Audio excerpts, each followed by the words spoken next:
Hello, friends of faith. It's May 26th, Wednesday. Thanks for tuning into today's House to House.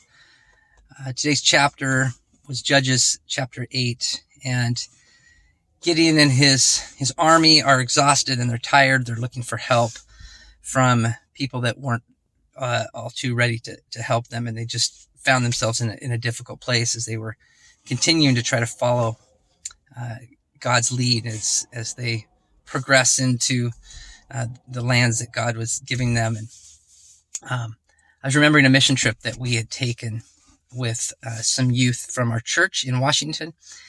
And we had joined together with another church that we had met from the inner city of Philadelphia. And these kids from the East Coast had never really been out of their city, let alone out of their state, and on an airplane coming over, joining us on this mission trip to the same location, Campbell Farm, that we went just a couple summers ago with Faith.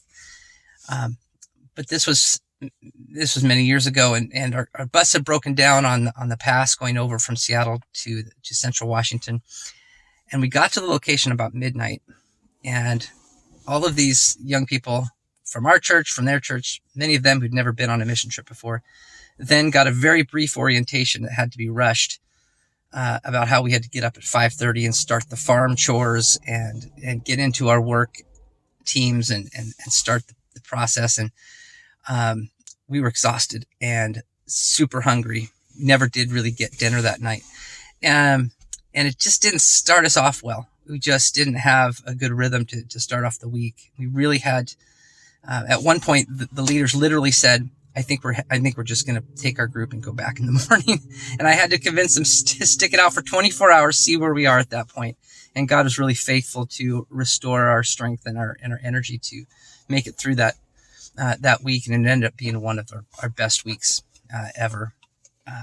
But when we get pushed to have to rely on God to that point, it creates something in terms of community and in terms of opportunity to do ministry.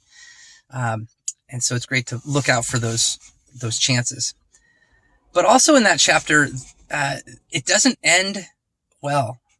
Gideon collects earrings and gold from everyone. And once again, the Israelites succumb to worship of idols. And the word that scripture uses in my translation is relapse, that they relapsed into this lack of trust in God once again. And as we come out of COVID, I find myself personally being drawn back to the temptations of bad rhythms in terms of my family and my own devotional life, and wanting to, the other word they use is prostitute themselves, wanting to prostitute myself to this busied lifestyle that just creates exhaustion and hunger in ways that God means to fill us up. And so my encouragement, I think, to all of us is to think back over some of the benefits of the quarantine time that sort of caused us to rethink our normal rhythms, that we may have learned some really important things, and to not let go of those, to continue to trust God, to press forward and to rely on God's strength rather than our own, to create schedules and rhythms that will allow us to be really present to the people around us. It's not easy to do, and we're going to need one another. We're going to need our life groups, our own families, to hold us accountable to that, I think. And so that's my encouragement for today. As we head into the summer, I hope that you have some time to really ponder that, think about the ways that we're trusting God deeply, and the ways that we're not, that God's calling us to return once again.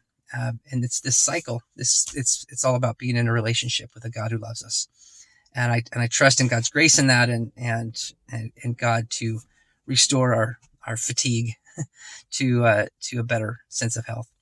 Have a great day today. Take a deep breath. Enjoy the gift of just being with God in some way today. Have a great day. Bye-bye.